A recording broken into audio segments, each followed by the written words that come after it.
Hola a todos y bienvenidos un hermoso día más al canal de Perros de la Guerra.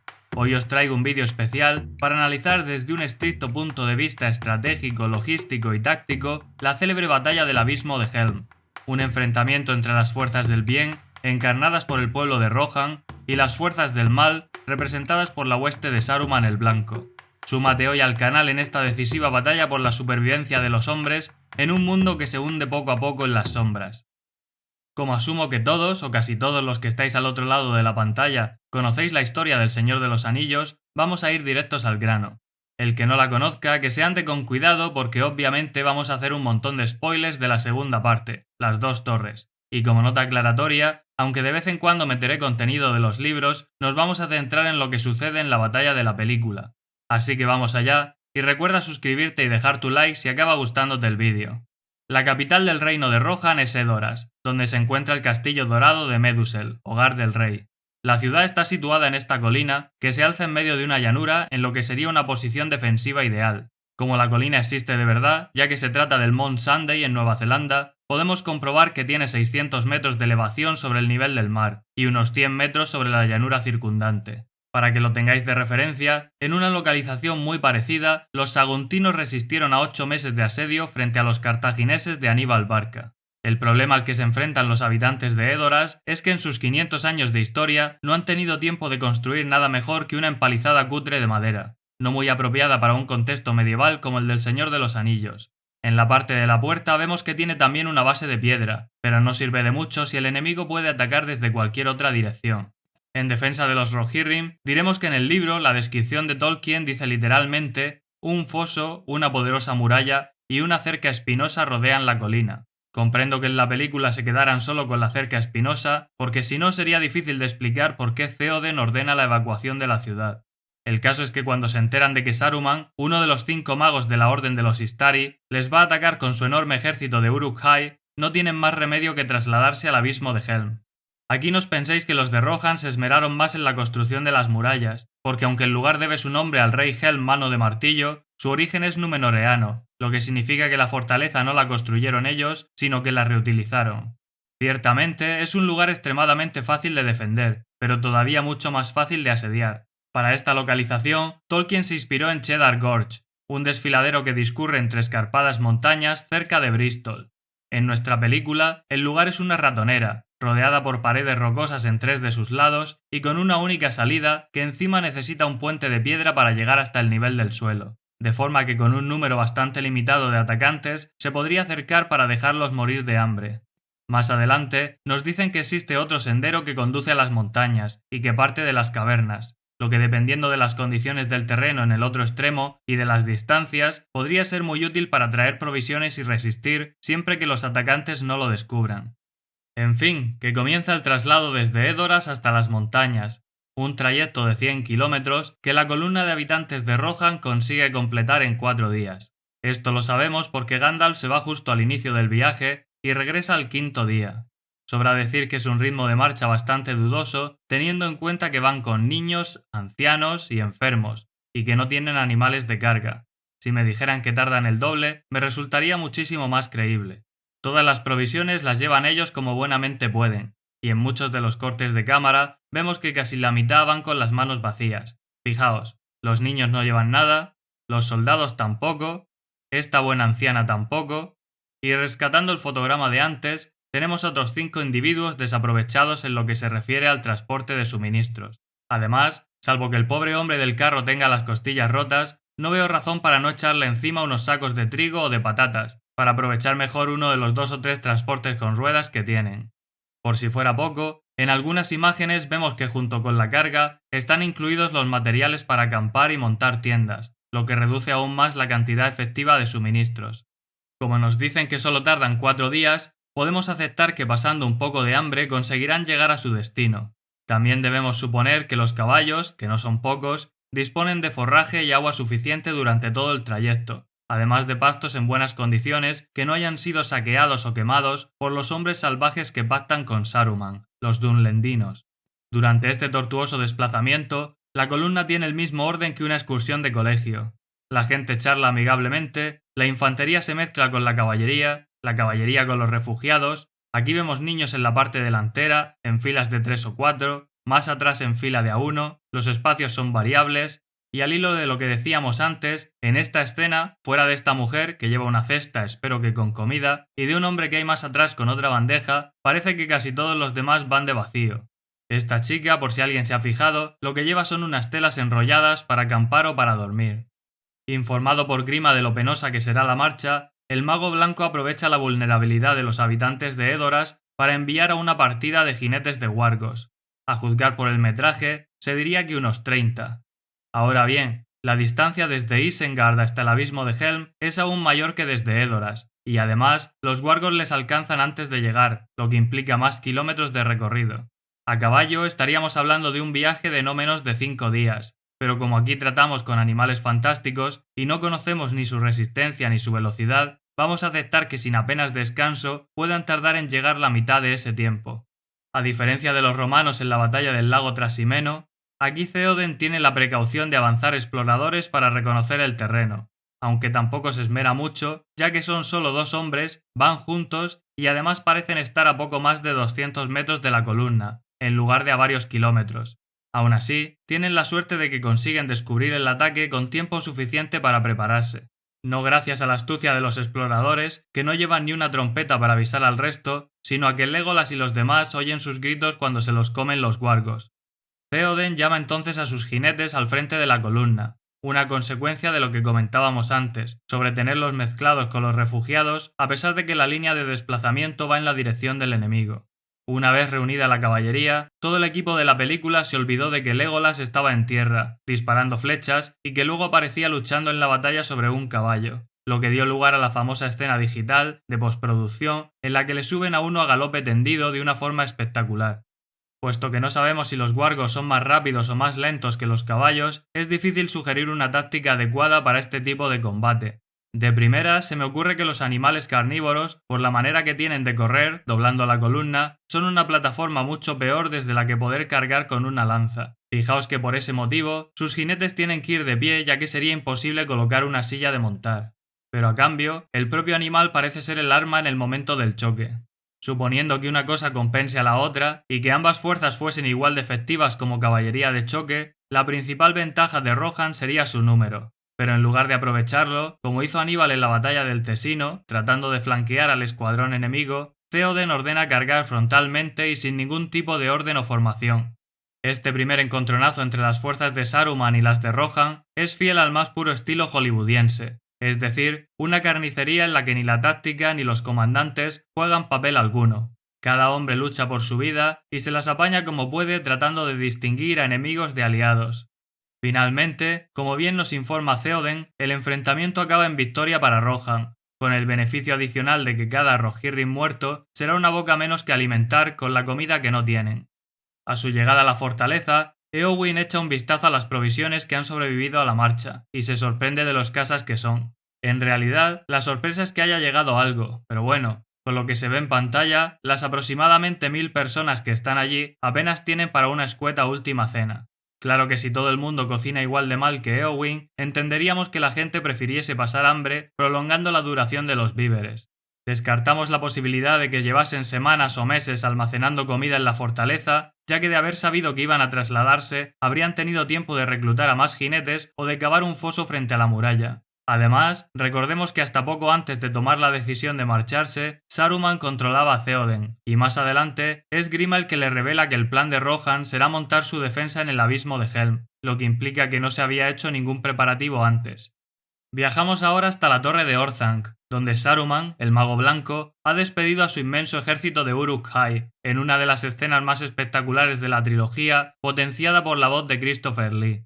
En mi opinión, solo estos 40 o 50 segundos de metraje ya hacían que valiera la pena ir al cine a ver la película. Los Uruk-hai, según nos cuenta Gandalf, son una creación de Saruman, que como invadido por el espíritu de un criador ilegal de perros, literalmente, con malas artes ha cruzado orcos con hombres trasgo. En el audio castellano decía orcos con duendes, pero como mucha gente dedujo, se trataba de un error de traducción. No hay duendes en la Tierra Media. No se explica mucho más, pero en algún punto de este proceso creativo, los óvulos fecundados de mujer orco o de mujer trasgo se plantan en el suelo y de ahí crece un Uruk-hai enorme como si fuese una patata. Pero como yo no soy biólogo y no dispongo de los conocimientos necesarios para cuestionar los métodos de Saruman, vamos a pasar por alto este punto. El caso es que su ejército abandona Isengard y se dirige al abismo de Helm. La distancia, como hemos dicho, es un poco mayor que la ruta que inicia el recorrido en Edoras, pero Aragorn nos da a entender que los Uruk-hai marchan durante unos periodos de tiempo que nada tienen que ver con los estándares humanos. Estos sí que no llevan ni comida ni nada, van a pelo, por lo que deducimos que no necesitan alimentarse para vivir. Si alguna vez os habéis preguntado cuántos son, en la película Aragorn estima su número en al menos 10.000, cuando se cruza con ellos camino del abismo de Helm. Sin embargo, la respuesta más honesta sería que va a depender mucho de a qué escena nos refiramos. Cuando Aragorn descubre la columna de marcha enemiga, vemos que el ancho es de unos 90 o 100 soldados. Creo que es evidente en este fotograma que la profundidad es por lo menos el triple del ancho, lo que implicaría unos 30.000 uruks. Más adelante, basándonos en cuántos elfos caben en el adarve de la muralla, la amplitud del valle permitiría apretar 120 o 150 uruks por línea.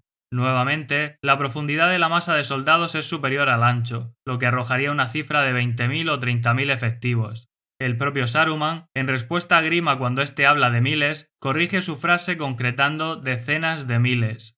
Y la última pista que tenemos es la de Rick Porras, uno de los productores de la película, que cuando nos explica cómo jugaba Peter Jackson con soldaditos de plástico para calcular la escala de las escenas, asegura que acabaron comprando cerca de 40.000. Siempre me quedó la duda de si lo decía como una exageración de la barbaridad de soldaditos que usaron o si realmente esa fue la cantidad. De cualquier manera, con los datos que tenemos vamos a concluir que el número, dependiendo de la escena, varía entre 20.000 y 30.000. Como nota adicional, su columna de marcha es pura fantasía, y una representación bastante pobre de lo que sería un ejército en movimiento. Sin entrar en detalles organizativos, ya que estamos tratando solo con infantería pesada, debería ser mucho más estrecha y mucho más larga. Mantener líneas ordenadas de 100 hombres durante horas y días es un imposible. De 4 a 6 soldados por línea sería mucho más apropiado para un desplazamiento, además de que facilitaría el poder usar caminos o calzadas. Si alguno todavía tiene dudas, solo debe preguntarse lo que sucederá en cuanto lleguen a un tramo más estrecho, y cuánto tiempo tardarán 30.000 soldados en pasar por ese embudo y volver a formar como estaban antes. En realidad, que los Uruks no tengan ni idea de cómo marchar es fiel a la lógica de la película, porque a fin de cuentas salieron de la Tierra como si fueran rábanos apenas unos meses antes de enviarles a la guerra, y no habrán recibido casi entrenamiento. Aunque eso hace más difícil todavía que puedan mantener esas líneas y ese orden durante caminatas tan largas. Mientras se acercan las tropas de Saruman, los atrincherados en el abismo preparan sus defensas. Legolas nos dice que son 300, pero si estima los números igual de bien que Aragorn, su valoración no nos sirve de mucho. Desde luego se ve que son pocos porque hay espacios bastante grandes en el adarve de la muralla. En las armerías nos muestran ancianos y niños que seguramente no pasan de los 8 o 10 años, pero a las mujeres las dejan en las cavernas sin hacer nada, algo que hoy día sería machista y que en aquellos tiempos sería también estúpido, porque en un asedio todo el mundo puede hacer algo más útil que llorar y lamentarse. Entonces suena una trompeta y tiene lugar la escena más controvertida de toda la película. Llega una compañía de elfos de Lothlórien capitaneada por Aldir. Y digo controvertida porque lógicamente esto no pasa en el libro. Pero es que la batalla del abismo de Helm, tal y como aparece en la trilogía de Peter Jackson, tiene muy poco que ver con lo que escribió Tolkien. En mi opinión, puestos a tomarse licencias, por una más no pasaba nada. Yo he de admitir que cuando vi las dos torres en el cine, me pareció uno de los mejores momentos, e incluso hoy día sigo disfrutando mucho con esta escena y con las implicaciones que tiene para las esperanzas de los defensores. Curiosamente, parece que los elfos vienen de Lothlórien, el reino de Celeborn y Galadriel, pero el mensaje de Aldir insinúa que les envía a Elrond, una sabia decisión, ya que así no arriesga las vidas de los suyos. Galadriel se supone que es la más sabia de la Tierra Media, pero aquí el de Rivendell le ha metido un gol en toda regla. Otra cosa es que desde Lothlórien hasta el abismo de Helm hay como 15 días de viaje, pero como Elrond tiene visiones del futuro, nos podemos creer que de forma previsora puso a los elfos en movimiento mucho antes de que Saruman sacara a los Uruks de Isengard. O quizás en un principio iban a Rohan a echar una mano, y cuando supieron que Edoras había sido evacuada, se desviaron hacia el abismo de Helm. A fin de cuentas, la dirección era la misma. Como sea que pasara, con la llegada de los elfos el número de defensores se duplica o se triplica. Como referencia, en esta imagen conté a 240 elfos en el adarve de la muralla, y por lo que veremos más adelante, se diría que en el patio hay como mínimo un centenar. Otra consecuencia de la entrada de refuerzos es que los efectivos de Rohan pasan a ocuparse de la fortaleza, lo que sería Cuernavilla, y los elfos se quedan al cargo de la muralla. Esto siempre es mejor porque ayuda a que las unidades se mantengan cohesionadas y a que las competencias de los comandantes estén claramente diferenciadas, especialmente en un caso como el de hombres y elfos que ni siquiera hablan el mismo idioma. El inicio de la batalla es desconcertante, y poco puedo añadir a lo que se ha dicho ya 1.000.000 de veces. ¿Por qué Aragorn se enfada con el anciano que dispara la primera flecha? ¿Quería negociar con el enemigo? ¿Tenía esperanza de que se fueran? ¿Le caía mal ese anciano? No lo sabemos, pero eso nos plantea otra pregunta. Si los Uruk-hai están a tiro, ¿por qué no están todos disparando flechas como si no hubiera un mañana?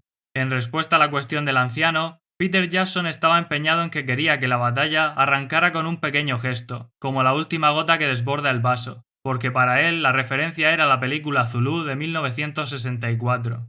Yo la he visto y es cierto que todo comienza con un disparo solitario, pero apenas unos segundos más tarde va seguido de otro montón de disparos, y como es lógico, nadie recrimina a este joven usar la escopeta para disparar contra el enemigo. Volviendo a nuestra historia, nada más echar a correr las tropas de Saruman, Aragorn protagoniza el cliché más absurdo de las batallas de Hollywood, que es el de tratar a los arqueros como si fuese un pelotón de fusileros. Cargad, apuntad y disparad. Esto es un sinsentido por 4 motivos. Primero, sujetar en tensión la cuerda de un arco pesado durante un tiempo prolongado es agotador, y no hay nada más estúpido que agotar a tus hombres antes de empezar la batalla.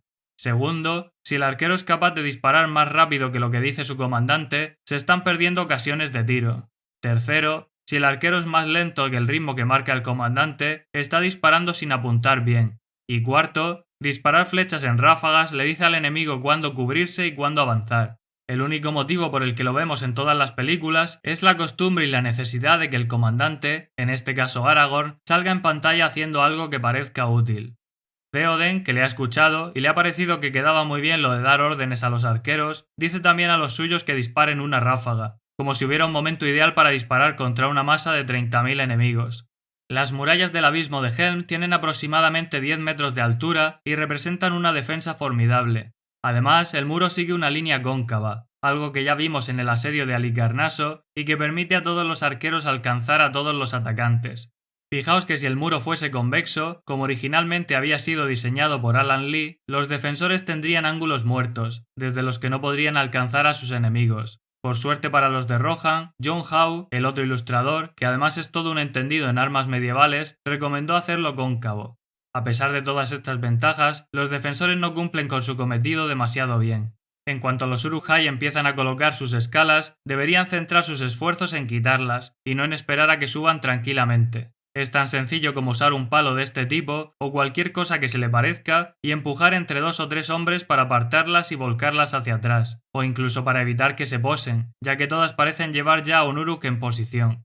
En esta escena vemos que están colocando las escalas bastante cerca del muro, así que no debería ser difícil apartarlas.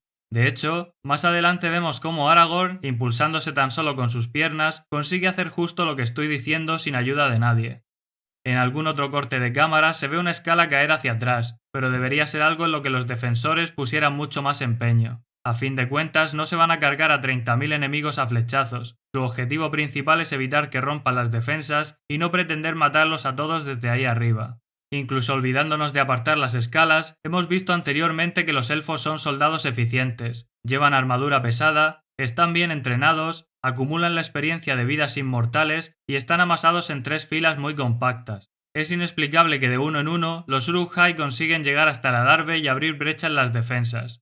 Los asaltos con escalas a murallas como esta, tan fuertemente defendidas, no salían bien prácticamente nunca, y este caso no debería haber sido una excepción.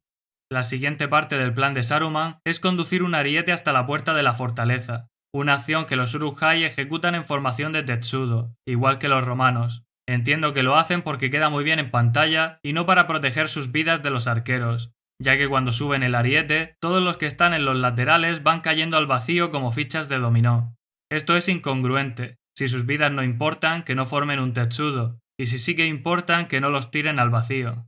Tácticamente, es cierto que los defensores tendrían que haber derribado este puente, De cualquiera de las maneras no iban a poder usar la puerta para nada, así que hubiera sido mejor impedir el paso. Sin embargo, la falta de tiempo podría justificar no haberlo hecho. En aquella época no era tan sencillo como sacar unos cartuchos de dinamita y volarlo por los aires. Y hablando de explosiones, llegamos ahora al tema del desagüe donde los Uruk-hai colocan las bombas. Muchos os habréis preguntado que qué hacía ese agujero ahí en mitad de una muralla. Por lo que se ve en esta imagen, desde las montañas baja un arroyo, y el desagüe es lo que permite que salga al exterior. Se trata de una vulnerabilidad defensiva demasiado importante como para que se contenten con ignorarla durante tantos siglos. Lo lógico habría sido desviar el curso del arroyo para que no atravesara la muralla, o al menos desviar el caudal principal y excavar un depósito subterráneo donde almacenar agua, o donde poder evacuarla al exterior de manera menos disruptiva. Yo no sé mucho de ingeniería, pero si este río o arroyo tiene una crecida en algún momento del año, estructuralmente no me haría mucha gracia que toda la fuerza del agua chocara frontalmente contra una pared plana y una reja oxidada durante décadas y más décadas. Finalmente Saruman, haciendo uso de su pólvora secreta y construyendo 2 bombas, consigue aprovechar la debilidad del muro para hacerlo saltar por los aires.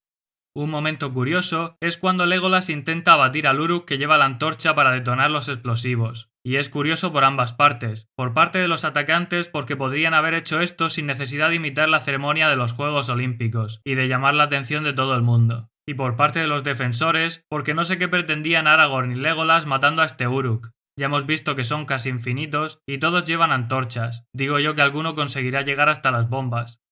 El muro salta por los aires, y una vez se ha abierto brecha, ya no tiene sentido ni defender el adarve ni defender el patio. A partir de aquí, toda la lucha es en vano, y los esfuerzos deberían ir centrados en refugiarse en Cuernavilla. Con esa altura es prácticamente invulnerable hacia el lado interior, donde acaban de irrumpir los Uruk-hai, y el único acceso es una estrecha escalera, tremendamente fácil de bloquear y a tiro de los arqueros del fortín.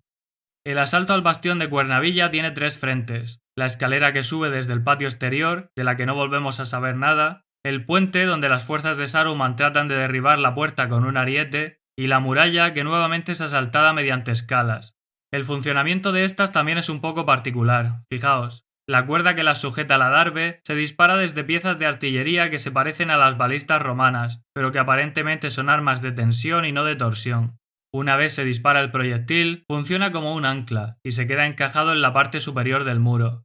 Este proyectil lleva atada una cuerda enhebrada en el pequeño aro que vemos en la imagen. Uno de los extremos debe ir anclado a la máquina desde la que se dispara y el otro es el que usan los Uruk para tirar y elevar la escala. Sea este el sistema empleado o no, lo que os puedo asegurar es que no serviría para levantar las 4 o 5 toneladas que pesa la escalera llena de soldados, con una longitud de 40 metros y desde una posición horizontal hasta una vertical. Primero, porque la pieza de artillería por la que como mínimo pasa uno de los extremos de la cuerda no cuenta con ningún tipo de contrapeso. Y segundo, porque todas estas enormes fuerzas de las que estamos hablando pivotan burdamente sobre este aro de metal sin emplear poleas de ningún tipo. Yo pondría todo mi dinero a que la cuerda se rompería o a que la pieza de artillería acabaría arrastrada hasta pegar contra la pared sin que la escala se hubiera levantado ni un centímetro del suelo.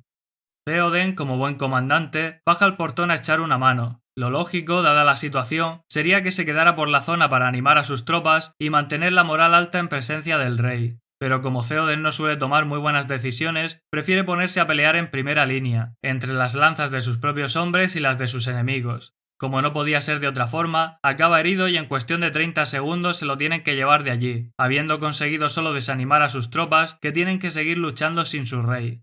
Con las cosas yendo terriblemente mal en la fortaleza, Aragorn y Gimli se apuntan a una misión suicida y salen por una puerta secreta. Lo de las puertas secretas en murallas no es tan tonto como parece, porque si están bien situadas pueden permitir a los defensores atacar en secreto a sus enemigos, quemar su maquinaria de asedio en mitad de la noche o salir en busca de ayuda o provisiones. El problema de esta es que no sirve para nada, ya que vemos que está a escasos 10 metros de la puerta principal y además en un acantilado. Vamos, que los númenóreanos la construyeron ya pensando que Aragorn, unos miles de años más tarde, la usaría para saltar sobre la pasarela principal. Esta arriesgada maniobra concede unos valiosos instantes a los defensores para refugiarse en el nivel superior de la fortaleza, pero la retirada es un caos absoluto. Aragorn podrá ser muy heroico, buscando la muerte a la menor ocasión y dando instrucciones inservibles a los arqueros, pero cuando se necesita de verdad un comandante, como en este caso, está visto que no se puede contar con él. Conforme la cámara sigue a los soldados en retirada, observamos que existen varios puntos en los que se podría haber situado una fuerza de cobertura, para permitir al resto seguir retrocediendo de forma ordenada. Aquí uno buenísimo, otro en esta escalera, otro en esta entrada, y sin embargo todos siguen corriendo como si se acabara el mundo, salvo Legolas, que se coloca muy bien en uno de los puntos que hemos señalado, pero que no está dispuesto a renunciar al arco ni en presencia de una carga incontrolable de Uruks. Todo está perdido, y parece que el pueblo de Rohan será aniquilado conforme a los malignos designios de Saruman. Aragorn se da cuenta entonces de que ya ha amanecido, y que eso significa que Gandalf está al llegar con sus refuerzos. Aquí no voy a decir que tienen muchas opciones disponibles, pero sí quiero destacar que existen algunas. Pueden continuar defendiendo la puerta y confiar en que los refuerzos ahuyentarán al enemigo. Pueden usar los caballos que tienen para correr hacia las cavernas y montar otra línea de defensa. O pueden usar esos caballos para huir por la salida secreta que conduce a las montañas y así vivir para luchar otro día. Pero a Aragorn no le gusta lo convencional, y propone cargar frontalmente contra sus miles de enemigos para ver qué pasa. Theoden, que necesita pocos motivos para aceptar una sugerencia estúpida, se suma al carro y no tarda ni 10 segundos en subirse al caballo. A continuación viene la escena más fantástica de toda la película, y estamos hablando de una película de género fantástico. En ella, esta media docena de jinetes recorre todo Cuernavilla, arramblando con tantos enemigos como se les ponen por delante. Y siguen cargando sin detenerse, ni siquiera cuando ven que delante tienen como a 10.000 Uruk-hai preparados para recibirles. Entonces llega por fin Gandalf, que viendo que el rey y sus hombres están a punto de morir empalados, aún tiene tiempo de charlar con Éomer antes de lanzarse al ataque. Lo de los caballos bajando por esta pendiente casi vertical es la segunda escena más fantástica de la película, y lo de atravesar la línea de piqueros es la tercera. Al principio parece que la luz de Gandalf les ciega y les incita a levantar sus lanzas, pero vemos que en el momento de la colisión siguen estando horizontales la gran mayoría de ellas. Los caballos, los de nuestro mundo al menos, tienden a evitar correr contra nada que no puedan esquivar o saltar, y 10.000 o 20.000 Uruks acorazados y con picas es evidentemente algo que no pueden ni esquivar ni saltar. Estas cargas mágicas del cine son pura ficción, porque incluso si el caballo tuviese el entrenamiento necesario para hacer algo que va contra su naturaleza, el momentum se perdería después de impactar con las primeras 2 o 3 filas. Llegaría un momento en que los soldados no tendrían espacio para caerse hacia atrás y lo que estarían haciendo los jinetes sería compactarlos cada vez más, hasta que su número sería suficiente para frenar la carga. Los Uruk-hai en particular miden todos más de 1,90 m, y lo sabemos porque era la altura de los extras que iban dentro de los trajes. Con la armadura tan pesada que llevan y lo corpulentos que son, pueden pesar tranquilamente 130 o 140 kilos cada uno, lo que haría aún más imposible una carga tan decisiva como la que tiene lugar al final de la batalla. Para colmo, los diseñadores de Weta Workshop se aseguraron de que todo en su armadura fuese afilado, puntiagudo y cortante. Así que aunque se limitaran a quedarse quietos y desarmados, su número, su peso y su armadura invalidaría la carga, sacrificando solo las primeras filas. A pesar de todo, esto es la magia del cine y como ya sabéis, ganan los buenos. Los Uruk-hai supervivientes huyen hacia el bosque, donde son aniquilados por los árboles. Porque sí, frente al abismo de Helm, donde antes no había más que una llanura, ahora hay un gigantesco bosque que se extiende hasta las montañas. Este es sin duda el mejor truco de magia de la película. Donde antes había 150 kilómetros de terreno despejado, ahora hay un bosque que conecta con el de Fangorn.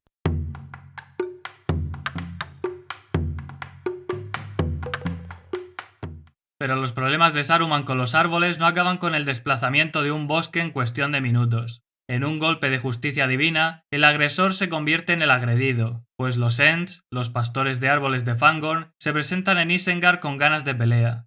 Dada la diferencia de tamaño entre estos y los tristes orcos que se han quedado como guarnición, el combate es muy desigual, y los atacantes no encuentran dificultades para abrirse paso a golpes. Vemos algún intento desesperado de usar el fuego contra ellos, que en teoría sería el arma más poderosa de los orcos, pero el asalto de Bárbol y sus amigos es tan inesperado que no han tenido tiempo de tomar ninguna precaución. Finalmente es el río Isen el que, una vez destrozado el dique que lo contenía, inunda la fortaleza, purificándola y eliminando a los pocos supervivientes que quedaban de entre los defensores. Saruman ha pagado el precio de un último error que ha consistido en no dejar una guarnición de mayor envergadura para defender su propia casa. Después de todo, 1.000 o 2.000 Uruk-hai menos no habrían supuesto ninguna diferencia en el abismo de Helm, pero quizás sí en Isengard. Y como ya no hay nada más que contar, vamos a cerrar aquí el vídeo de hoy. Espero que lo hayáis disfrutado y que aunque no nos haya servido para aprender nada nuevo sobre historia, al menos os haya hecho pasar un rato de diversión. feliz Navidad, feliz entrada de año, y si estáis viendo esto desde el futuro, os deseo sencillamente un buen día. Un saludo para todos y hasta la próxima.